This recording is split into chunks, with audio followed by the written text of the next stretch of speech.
gue mau sharing-sharing tentang gimana cara miking dengan drum. Karena ini salah satu instrumen yang banyak banget mic yang perlu dipakai. Apalagi kalau misalnya simbalnya banyak kayak gini. Kalau misalnya lu lihat nih drumnya ya. Drumnya rame banget. Simbalnya ada berapa? 2, 3, 4, 5, 6, 7, 8, banyak lah. Ini semua pokoknya mic-mic yang gue pakai di sini harganya semua di bawah 1 juta.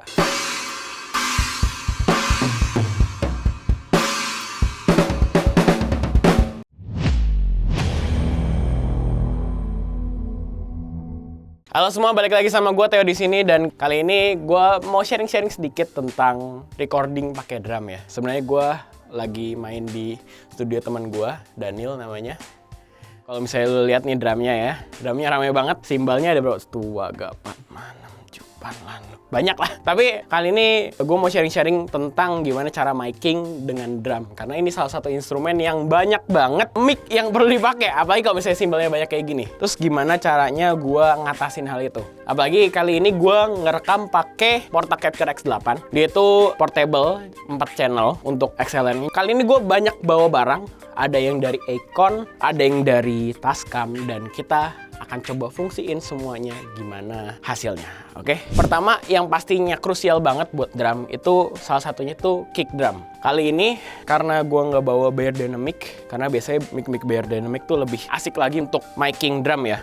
Nah, gua pakai di sini ada Tascam TM50DB. Jadi dia low frekuensinya dapat, bisa untuk kendang atau bass hadrow juga bisa. Ini salah satunya. Tapi dia emang sepaket untuk penjualannya itu. 1 mic kick, 1 mic snare, terus 2 lagi overhead untuk ngambil ambient stereonya. Nah, and then untuk mic snare-nya, di sini gua pakai Acon punya. Ini kalau misalnya kalian lihat di sini, ini sebenarnya EKD7. Dia cardioid, tapi jujur tadi gue nyobain suaranya enak. Dan gue juga ada beberapa mic lainnya. Kayak contoh misalnya ada Acon DM1, terus snare-nya, and then gue juga bawa beberapa mic boundary. Jadi kalian bisa dengerin nanti hasilnya di akhir video ini. Nah, untuk penempatan mic snare-nya nih, kalau misalnya gue lihat di sini, jadi ada beberapa orang yang suka untuk ngarahin mic-nya tuh deket rim. Ada juga yang suka nempelin ke snare-nya. Menurut gue itu nggak salah, tergantung preferensi orang sukanya apa. Tapi yang gue suka adalah ketika gue ngarahin mic-nya itu ke arah tengah snare-nya. Jadi attack-nya dia dapat, kalau bisa dibilang tak-nya itu langsung. Dan kalau misalnya semakin lu ngarahin mic ke pinggir atau nempel, itu nanti yang kena adalah resonansinya. Atau misalnya kita bisa bilang sebagai sustain-nya. Terus untuk overhead-nya, gue kali ini cuma pakai 1 aja. Ini pakai Acon CM14 USB. Ini sebenarnya mic USB, bisa pakai USB, terus bisa pakai XLR juga. Jadi dia dual. Ternyata suaranya enak banget untuk jadi overhead. Dan harganya murah. Ini semua pokoknya mic-mic yang gue taruh di sini, yang gue pakai di sini, harganya semua di bawah 1 juta. Kalau misalnya kalian tertarik, kalian bisa tanya-tanya lewat WA gue. Terus kalau misalnya overhead gimana? Pertama arahin biasanya, karena kita overhead tuh biasa untuk simbal, arahin di mana titik tengah dari simbal-simbal yang ada. Apalagi karena gue pakainya cuma 1, nggak stereo. Jadinya biasanya gue arahin tuh sesuai di titik tengah dari drum ini. Arah penangkapannya nggak gue miringin, karena biasanya kalau misalnya, nih contoh, misalnya gue pakai mic ini dia juga stereo dari Tascam juga. Ini kalau misalnya gue arahinnya seperti ini, posisinya miring seperti ini, terus gue ngarahin ke sana, itu nanti penangkapan suara yang stereonya itu, dia nanti akan nangkep ke arah yang seberangnya. Jadi kayak contoh misalnya kalau misalnya gue pasang di sini, dia nanti ngarahnya akan ke floor tomnya. Kalau misalnya banyak tembusannya, dan itu akan bikin suara hi-hat, cymbal, itu nggak lebih dominan dibandingkan yang lainnya. Karena kan kalau misalnya kita mau miking untuk recording drum, enaknya itu kalau misalnya tiap hal tuh punya satu-satu. Gue lebih cenderung sukanya tuh ngarahinnya sekitar 90 derajat ke arah simbalnya yang kita emang mau tuju.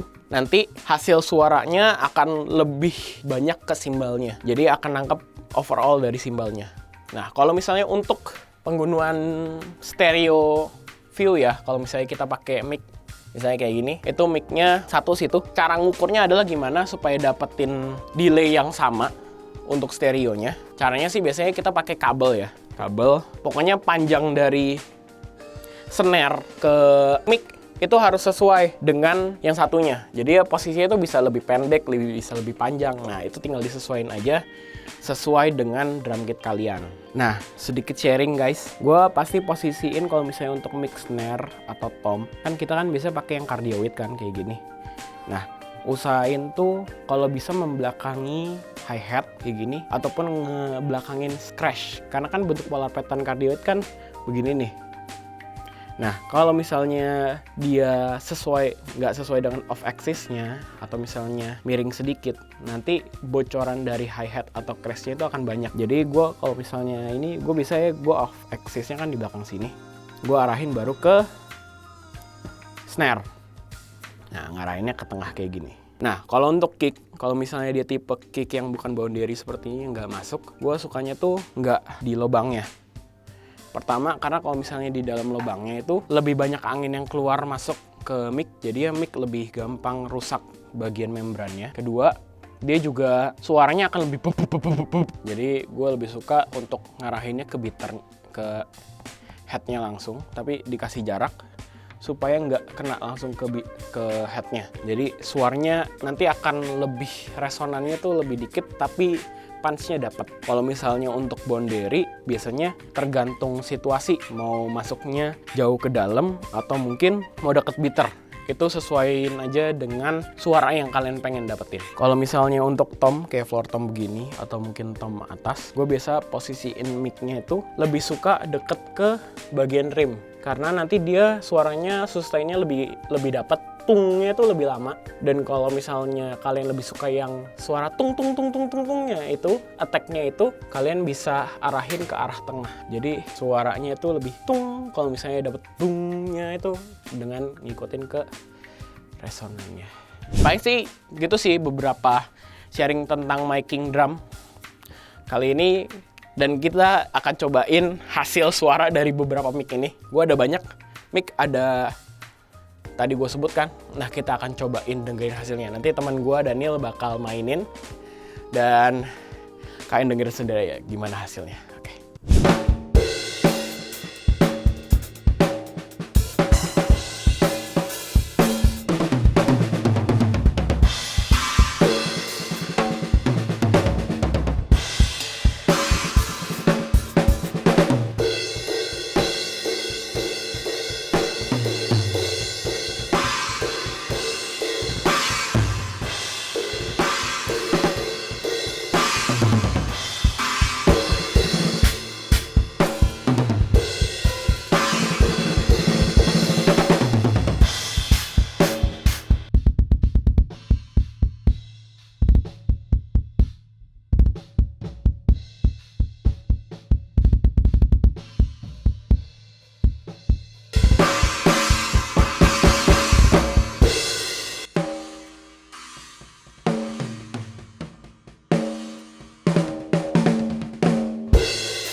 Nah, paling gitu aja beberapa soundcheck dan beberapa tips and trick. Kalau misalnya kalian punya tips-tips juga, bisa langsung aja kalian tulis di kolom komentar dan kita sharing bareng di komentar, oke? Kalau misalnya kalian tertarik sama mic-micnya ada, ini harganya semua di bawah 1 jutaan, jadi kalian bisa langsung tanya gue, WA gue di bawah. Paling gitu aja, jangan lupa like, comment, dan subscribe karena kita ngejar 100.000 subscriber. Oke, gitu aja. Peace.